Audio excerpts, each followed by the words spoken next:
Okay, so we're going to start on 27a, Chav Zayin Amud Aleph, and we're here still in the middle of a discussion in the Gemara. The Gemara was wondering whether you're allowed to sell a Sefer Torah. I'd like to welcome Misha back on our class. The Gemara is wondering whether you can sell one Sefer Torah to go and buy another Sefer Torah. You can never buy anything lower, but since the Gemara says there is nothing higher than a Torah, so what are you going to do with the money that you buy one Torah? The only thing to go is buy another Torah. Or, no, you can't buy anything with it because you always have to go higher. That was the Gemara's question. And we left it over here, and the Gemara never resolved that question. The Gemara tried various places to answer this question, and the Gemara did not resolve it. So now we're having a new attempt by the Gemara to resolve this question. Again, the question is, can you sell a Sefer Torah to buy another Sefer Torah? So now the Gemara brings down the law of Toshma. Come and listen. Manichin Sefer Torah al gabe Torah, al gabe Sefer Torah, which means the Gemara is going to say when you place, you have to always put something which has higher kedusha on top of something which has a lower kedusha, but you cannot put something which has higher kedusha on top of a lower kedusha on top of a higher kedusha. Let's see. So you could put one Torah on top of another Torah; they're the same level. You could put a Torah al gabi chumashim. A Torah, that's the 5 books written separately. A Sefer Torah means you have all the 5 chumashim in one scroll. A Torah in this context means one scroll, one book of the 5 books. That has less kedusha than a full Sefer Torah. So you can put a Torah on top of a Torah. You can put a Torah on top of the chumashim. I mean, that's called the chumashim. Sorry. The Torah is the 5 chumashim together. And the al gabi chumashim means on an individual chumash, which has less kedusha than the Torah itself. And you can put chumashim al gabi neviim uksuvim. You can put these chumashim, these 1 books at a time, on top of the neviim ksuvim. You're always putting, in these cases, Torah on something lower than it. But the first case, you're putting the Torah on top of the Torah. The Gemara is going to try to prove from this that you could exchange one Torah over another Torah. Just like we're saying that you can place one Torah on top of the other Torah. So likewise, you can sell a Torah to buy another Torah, because you see, everything else you have to have the higher one on top of a lower one. But a Torah you can put on top of another Torah. What you can't do the opposite way, this is the continuation of the Braisa, you can't put the prophets or the writings al gabi chumashim on top of the chumash, which would be 1 book at its alone, and also below chumashim al gabi Torah. You can't put the chumash on top of the Torah.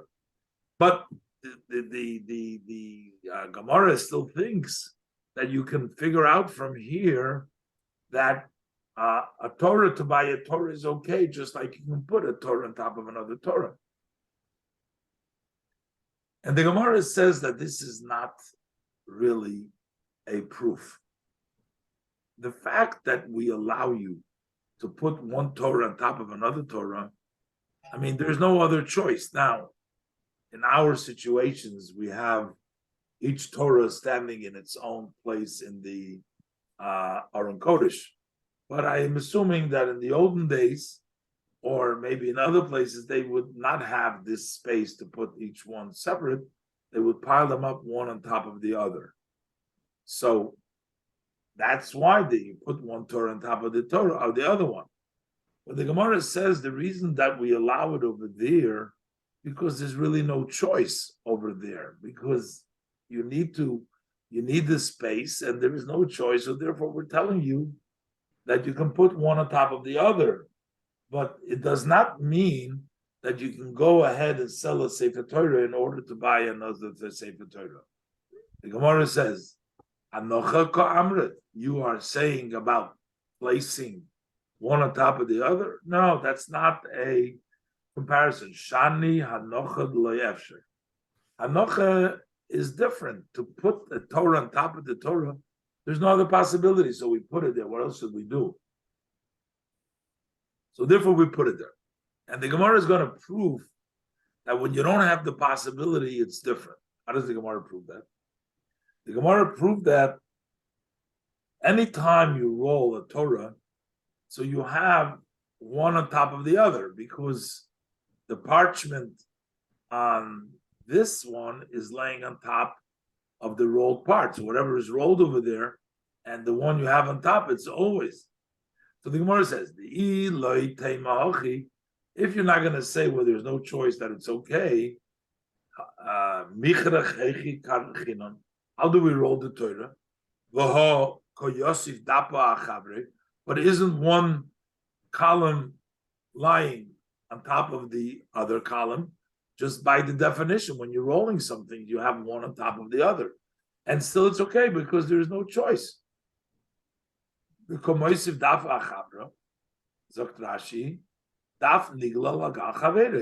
That each page is rolled on top of the other. You roll them one on top of the other. How would you be allowed to do that? Hello? Even the Lev Shari. But there's no possibility. What else can we do? This is Sefer Torah, so we put it. So, in other words, you can't bring a proof. Why did you bring a proof that you put one Torah on top of the other when you roll it? Because there's no proof from there, because there's no other choice, and therefore it's permissible to do so.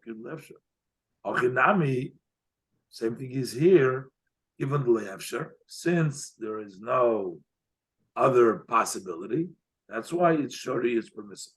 So the Gemara is basically saying you don't have a proof that you can sell one Sefer Torah because they're equal. Maybe you always have to go higher. If you don't go higher, you can't do it. But when you don't have a choice, you can put one Torah on top of the other because there's no choice. Okay. So the Gemara finds now a very clear statement in the Brisa. Over here it says very clearly that you cannot do that. The Gemara wanted to know, are you allowed to sell a old Torah to buy a new Torah? In other words, exchange a Torah for a Torah. That was the question. And the Gemara proves, it says a very clear Brisa, Toshma. The Omar Rabba Bar Chona Rabbi Yochanan Shum Rabbi Shimon Gamliel.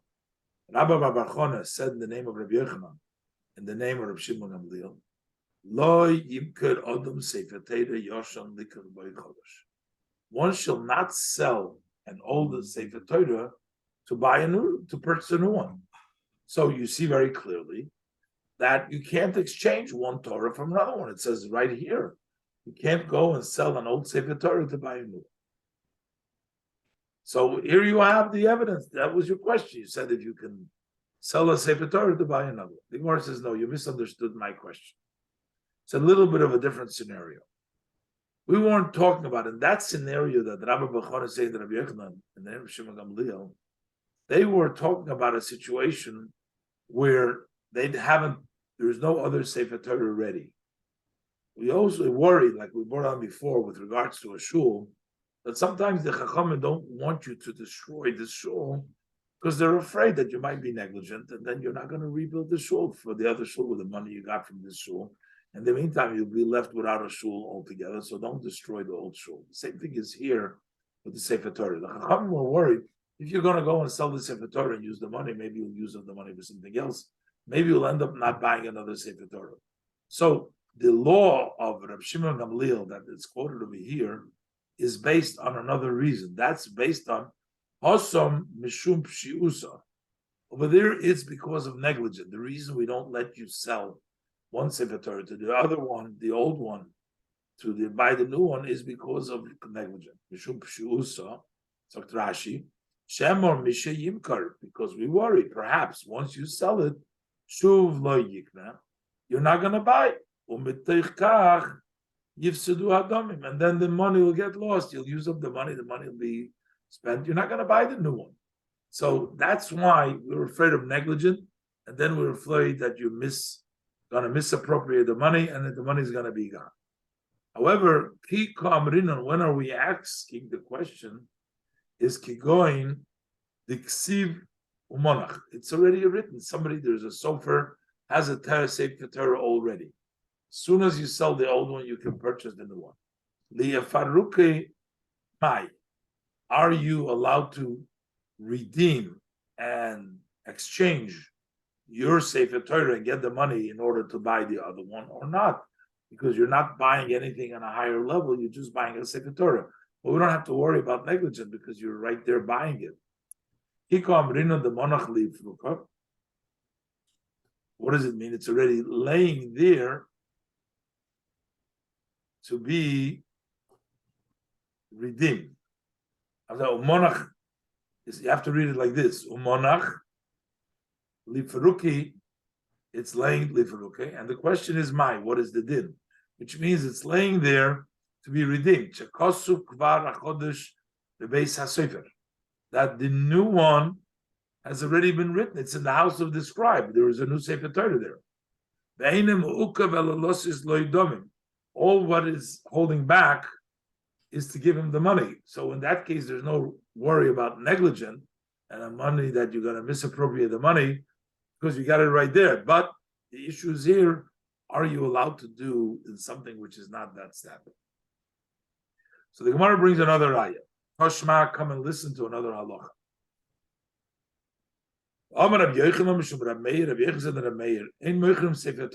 You're not allowed to sell a Sefer Torah besides Elo. Lilmei Torah. If you want to go study Torah, you don't have money to learn Torah. So if you sell the Sefer Torah and use the money to support yourself, it's okay. The same thing is the Lisa Isha. You need money so that you can get married, to marry a wife. So for that, you can sell the Sefer Torah. So what do we see? The Gemara thinks selling the Sefer Torah for learning Torah is equal to selling the Sefer Torah to buy another Sefer Torah. It's old Torah. This is to learn Torah, and that's to buy a Torah. So the Gemara thinks that it's equal. And the Gemara says, no, that it's not equal because to learn Torah is on a higher level even than a Torah itself. That's an object, a Torah. To learn Torah, that's the person learning, and that could be higher. So the Gemara says like this: "Hello, ein mechron sefer Torah, lilmod Torah. We don't sell a sefer Torah, but to study Torah and to get married. Velisa isha, to marry a woman. Lilmod Torah is to get your livelihood when you're learning Torah. So you're going to use the money that you sold from the sefer Torah. Because and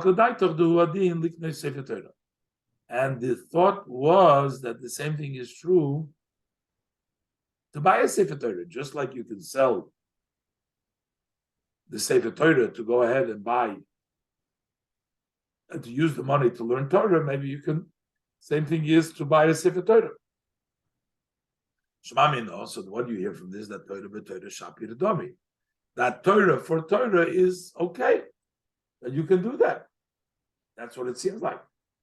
That Torah b'Torah shapir domi. That it's okay. And the Gemara says, no, it's not a comparison. While we find it that you can sell for study Torah, doesn't mean that you can go buy another Torah. Because dilma shani limud. Learning is different. Shal limud maybe l'demaisi, because when you learn, that brings you to action, and then you're doing the mitzvahs. So it's not just learning, it's learning and doing. Maybe that's why you're allowed to. And Isha Nami, there's also a special allowance, perhaps, for marrying, because there's a verse that says that Leitoyu Baro Lashavas Yitzora, God did not create the world to be chaos without settlement. People have to have children and may have the world filled. Lashavas Yitzora, to have it filled. So therefore, marrying is something which is a big mitzvah. Maybe that's why you can sell the Sefer Torah. Aval Torah b'Torah loy, but Torah b'Torah maybe you're not allowed to do. So the Gemara finally says like this. Okay, the Gemara didn't bring any proof for that, but the Gemara brings down another brayse. Tomer Rabban, we learned in the brayse. La'yimker Adam Sefer Torah afal pi she'enei tzarich loy. One should not sell a Sefer Torah, even though he doesn't need that Sefer Torah, he doesn't use it. Don't sell it. Why does it mean he doesn't need it? You have another Sefer Torah, so you don't need the Sefer Torah. Don't sell it. Now, I'm not sure what is he going to do with the money if he's going to sell it. Maybe he's going to sell it to go learn, or he wants to sell it to get married. But he's telling him not to do it. But we just said, but to get married, that you should. So I'm not sure. What is he going to do with the money that he's going to get for the Sefer Torah? He's not allowed to do anything with it. We said we don't even let him to bring another Sefer Torah. So I'm not sure unless this Brisa doesn't agree with that. Further, the Gemara says yes, and al-kei nomer of Shimon and Gamliel. It tells it further. Even if a person doesn't have what to eat. So the last thing that you do is you don't have food, you're destitute. So you go ahead and sell a Sefer Torah, Machar Sefer Torah, sells a Sefer Torah. Same thing is a person has a right to sell his young daughter while she's a minor as a maidservant or an Omo Ivriya. So he needs the money. He needs the money so that he has food to sustain himself. You will never see any blessing in that money. The money that you got from selling a Sefer Torah or from selling your daughter, you're never going to see any benefit from that money. Again, I need to figure out, when we look at the Mefarshim, what is he using the money for, and what kind of a blessing can he get? Maybe he's talking about it after the fact. He didn't listen, he sold it, then he just used the money for something. As the Gemara said earlier also, that, okay, what happened if you did it? We're talking about Lachatchila, what you're not allowed to do, but with the Evet, if he sold it, that's it. Okay, so now the Mishnah said, V'chein b'moisrein. Moisrein means, we talked about you can't use the money for something less. So what happened? You bought something greater from the money, but you got leftover money. That's called leftover. Leftover money also needs to go only for something higher than the original thing. Say that you had you sold Tanakh, Nevi'im Eksuvim, right? And you purchased a Chumash with that. But then you have leftover, you have more money, you're still not allowed to use the money for anything else. You have to buy another Chumash, something which is higher. So, but that only applies. Amar Rava says, Rava Leishanu Elo Shemachru V'Yisiru. We're talking about a case where only said this halacha that you have to keep it is that you sold and it was left over, which means there is change from the actual object. But the money that you get here, that you got, is exchanged for the Sefer Torah. So that leftover money, that even though you bought maybe most of the money, a lot of the money, you bought something else, which is even still the leftover, you still have to buy that. But what happens when we made a collection to buy something and we have extra money in the collection? In other words, that money was never been part of a Sefer Torah.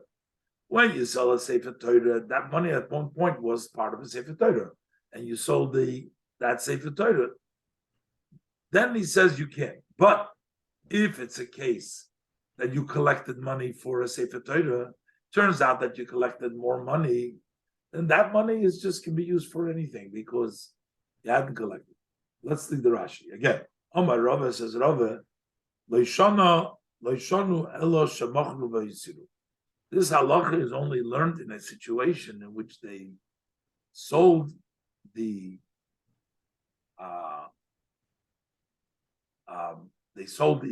Sefer Torah, sold the things that they were selling, and they bought something more, and then they have leftover money. Shemachnu v'yisiru zok Rashi.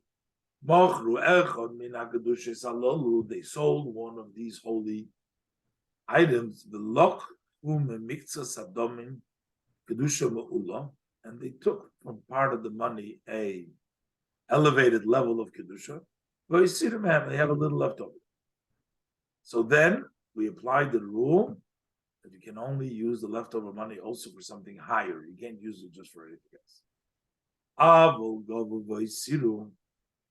But if they collected and they had leftovers, then that as money has never become holy, and you can buy what you can do with it whatever you want. You don't have to put anything holy on that. That money was never became holy.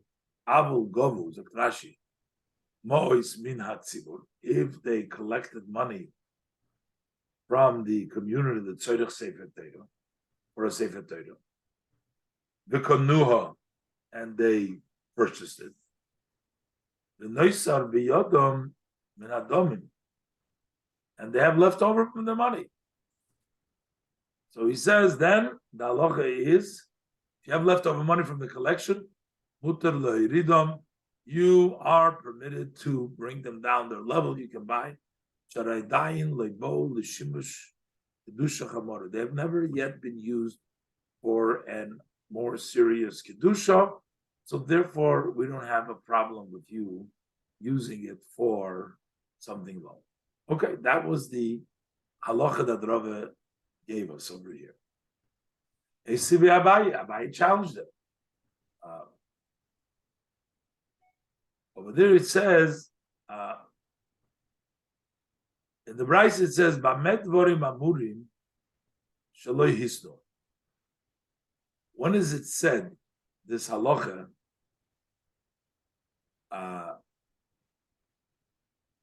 that you can't go ahead and buy whatever you want, is when you didn't make a condition. In other words, you didn't condition to begin with. So if you didn't make a condition, we'll see, the Gemara will elaborate. There was no condition that we are giving money so that we can do with the money whatever we want. In other words, we're not going to be restricted to only buying the Sefer Torah. So if they didn't condition that, so then they have to only buy a Sefer Torah. Avul hisnu, but if they did condition, afidu liduch susyo. Susyo, the Gemara will say later on, means a person who rides on a wagon, who's there all the time, available to people who need to send messages to the government back and forth. So that was duchsis. That's a non-holy matter. That's just a need for the community. But if you made a condition, then you're allowed to do with the money whatever you want, because even if you're going to do duchsusaya, we'll see. The duchsusaya, mefaris the common, mutter. It's permissible to use it for that. The Gemara was trying to make an analysis. So how are we doing about here? If they sold and they left over, that's where the money comes from. So they don't have a right to make any conditions. It's already been, what does it help me that they made a condition? It's already has to be only Bora Sefer Torah. Kihisnu my habi.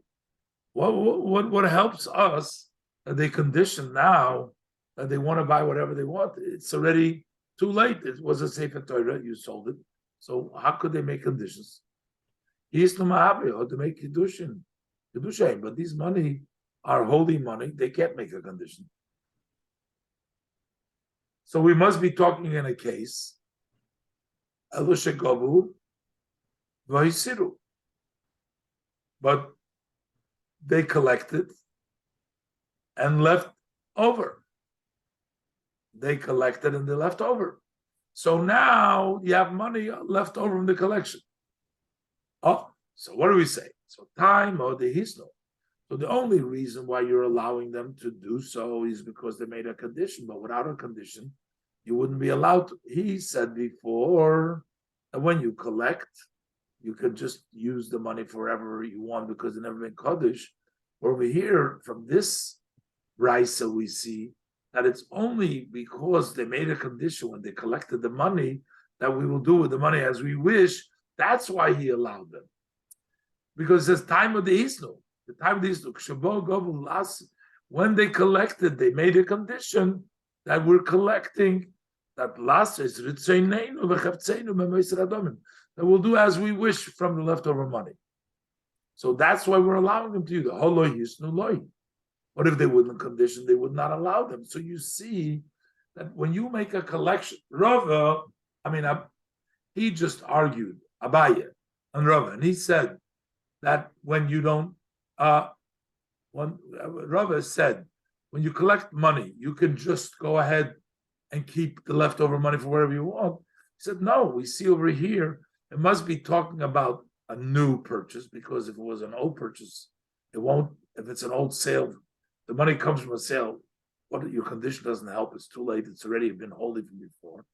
So it must be talking a collection, and still we only allowed it when you make a condition. Without a condition, we don't allow it.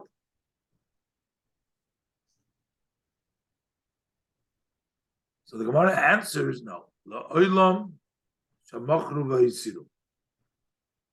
It's talking about they sold. You don't have to. If you're just making a collection, you don't have to make any conditions.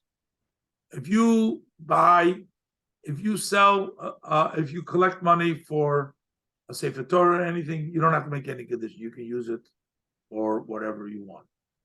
And here we're talking about that you sold it.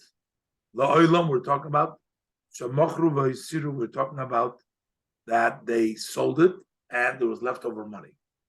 So your question was, so how does it help?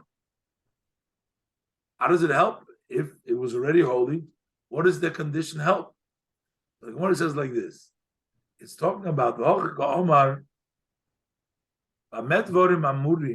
that when is this said that you cannot? He has to more elaborate. When you said that when they make a condition, they can go ahead and make a condition. It's not talking about an ordinary condition. It's talking about you make a condition in the presence and by the will of the 7 appointed people of the city. Every city had the 7 good people of the city. They called them the board of the city. So, when do we say that you cannot use the money that you sold for whatever you wish? The leftovers. Oh, actually, this was not even. You're talking about levels when they didn't condition the 7 good people of the city in the presence of the people of the city, meaning an open deal for everybody to see. But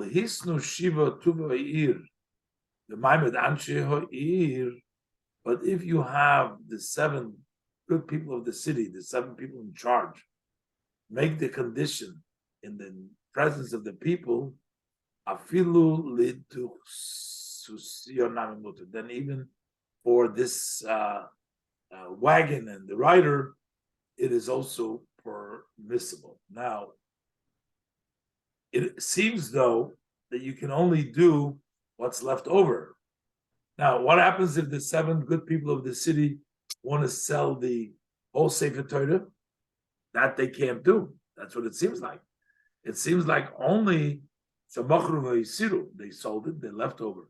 So the leftover, there's a leniency when it's done by the 7 good people of the city in the presence of all the people of the city. That's an exception. That even though the Torah was holy, but still it would be okay. Okay, the Gemara itself didn't understand what the meaning of the word duchsusya means. So the Gemara says, Amale Abaye L'Humar Rabbanon. So Abaye says to this rabbi, the Abba Mesader Masnita Kamed Rav Sheshes, who was organizing and teaching Rav Sheshes, he was organizing the brises there. So he asked them, Mishmi Loch Rav Sheshes, my duchsusya. Did you hear from Rav Sheshes? What is the meaning of this duchsusya? Amalei, Hacham Rav Sheshes, this is what Rav Sheshes said. Parosho de Mosso. This is a rider on the wagon that they hire in the city. Parosho de Mosso, Zokrashi, Bnei Ha'ir, the people of the city, Soichrim Odom, they hire a person, a Reichev Sus, who rides a horse. She'ilah Mezuman, they should be prepared to send them the shlichus in a mission. They need to send them to the Moshe La'ir, to the governor, the one who governs the city. She is Sarchu. She's always available to sail, to communicate, to bring along their communication to the governor, the one who governs the city. So now Abaye says, look, it's interesting. So we needed to know a meaning of a word. We went to say to the rabbi who goes in front of Rabbi Sheshes. So he's trying to say, whenever you need to find that information, find the rabbi who finds somebody who hangs out amongst the rabbis. He probably know the answer of Rabbi. So Rabbi Hilchah, we see from here, therefore, if you hear a student rabbi, the Shammala Milsa, he heard about a matter, he doesn't know the meaning. You should ask it by somebody who is coming by the rabbis. It's not possibly that he wouldn't hear it from somebody great. He hangs out with the great rabbis. So if you need to know a matter, you need to know something, find somebody who hangs out with the rabbis and ask him. He'll probably know the answer because he hangs out with the rabbis. Okay. I'm moving on. Okay, I want to finish to the Mishnah. But everybody's with me? I hope so. Yeah? Yeah. So Rabbi Yochanan, name of Rabbi Meir.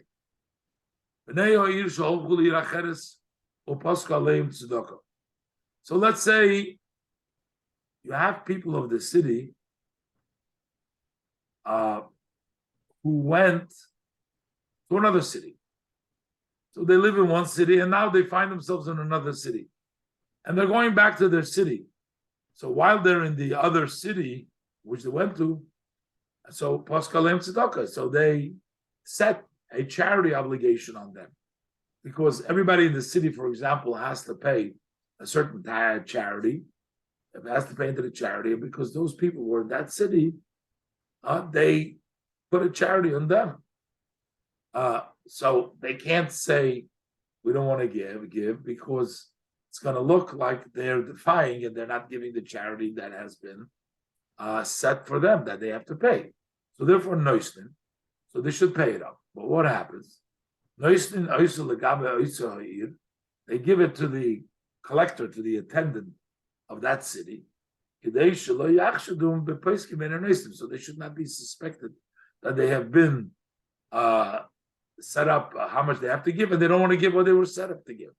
Don't suspect them. But what happens is, when they come back to their city, they bring it with them. They bring the money. They go back to the Gabbai, and they bring back the money that they gave to the Gabbai Tzedakah,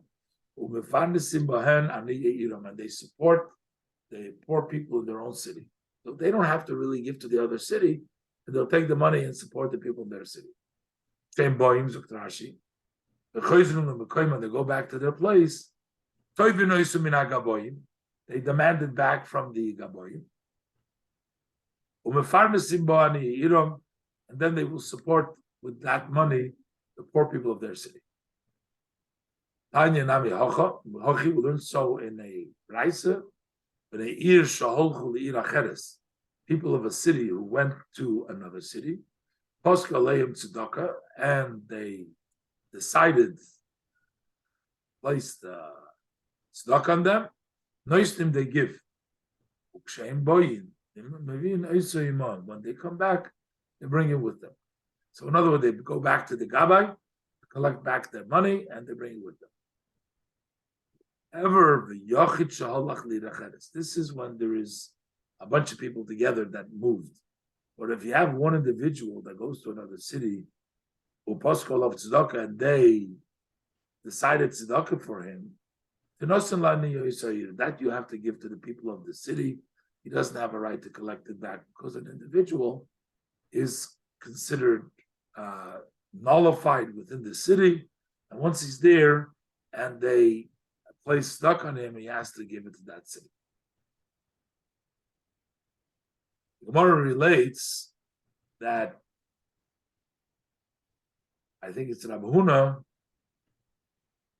Let's double check. It must be Rabbi Huna. Let's see in the Gemara.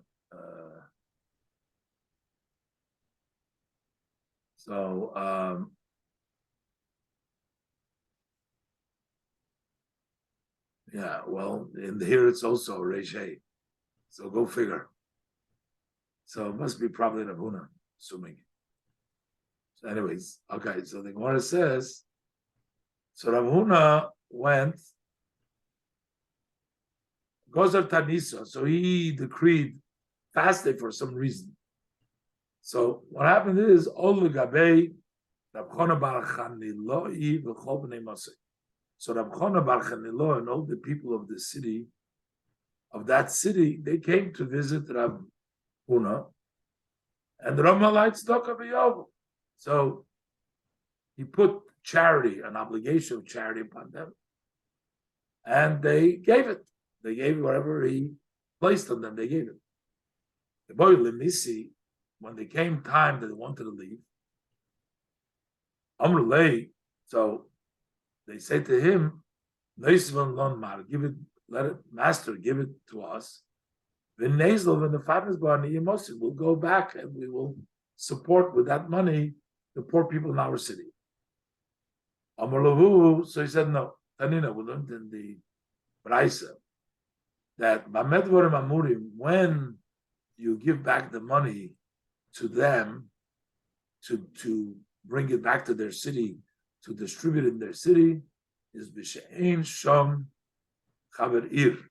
When there is no Talmud Chacham in the city, chaver ir, Talmud Chacham and misasik b'tzorchet tzibur, a Talmud Chacham who occupies himself with the need of the community. Avol yesham chaver ir. But if there is a chaver there, you give it to the Talmud Chacham who is considered the chaver of the city. It says v'kol shekain, and how much more so the aniye didi v'didchu, that both mine and yours, alai samichi, they're all leaning on me. Basically, people in your city are also come from me. I take care of them as well. So therefore, don't get money back, and that stays with me. Brings us to the next Mishnah, and like I said, we'll take a little break, and we will continue in 2 weeks. So now, just short word, the Shabbos that is coming up, of course, is the Shabbos Hagadol, and it's called the Great Shabbos because a great miracle took place. What was the miracle? Because the Jewish people were commanded when before they left Egypt that they should tie the sheep to the bed. And then when the firstborn Egyptians came and they asked, what's going on over here? They said, well, God is we're doing a offering of Passover, Pesach, which means God is going to pass over the Jewish homes while he's going to kill all the firstborn. So the firstborn went quickly to their parents and to Pharaoh, and they said, let the Jews out because we're going to get killed. And they didn't let, so there was a big fight over there. So this is the great miracle that we celebrate on the Shabbos. That was the Shabbos before they left. The people left on Thursday. Shabbos was on the 10th. That's when Hashem commanded them to take the sheep and tie it to the bed. So we do it the Shabbos before. This is the Shabbos. By the way, the Shabbos comes out the exact same schedule because Shabbos is the 10th of Nisan, and Thursday, which is Pesach, is the 15th of Nisan. So the day of the week and the day aligned with the way it was the first time, the way it was by when they went out of Egypt. So the question really is, man, what was such a big miracle? So Goyim killing each other, and the Egyptians killing the other Egyptians. But there was no tangible benefit that we can see that benefited the Jewish people, because they still stayed in Egypt. They didn't let them out until actually the 15th. But till then, they all stayed. So how come we call this a great miracle? What's such a great miracle about this? And the Rebbe brings out the idea, this is sort of a turnaround, because the firstborn of Egypt represent the force. The firstborn is the strength of Egypt.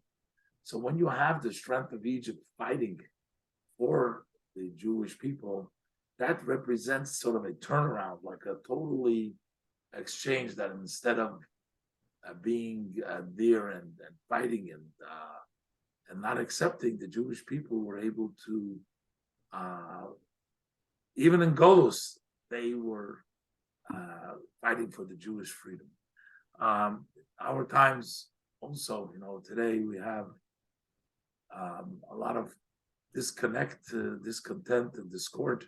The Jewish people, what's going on in Israel and world over, is kind of scary, because it's spilled over to the entire world, and it's no longer a Jewish business. It becomes, America is involved and other countries are involved, and everybody says they don't want to mix in the other one internal affairs, but they are, and so we may basically, we need the level of Yetzias Mitzrayim, that Jewish people should start treating each other with more respect, one another, instead of fighting each other, to communicate more and fight less. And certainly Shabbos, that great miracle had took place, is an appropriate time for us to experience our own miracles and our own exodus of Egypt as we prepare for Pesach, which is the time of our freedom, and freedom in the personal lives. Freedom from, main thing is, we always worry about various different things. We worry about this, about that. And even if we have nothing to worry about, we find something to worry about. But Yetzias Mitzrayim means to get out of our own worries, our own Egypt, and experience real freedom, connect to Hashem, the Torah, and Hashem will bring us Mashiach and take us out of this galus, build us the Beis Hamikdash, b'meir remain amen. So, want to wish everybody a Chag kosher v'sameach, happy and a kosher Pesach. And like I said before, we'll take a break for 2 weeks, and Mr. Shem will resume after Pesach. In the meantime, everybody have a good Yontif. And thank you, Rabbi. In a kosher Pesach. Thank you, Rabbi. Have a great Yontif. Thank you very much, and thank you everybody for joining. I'll see you all. Stay well. Thank you.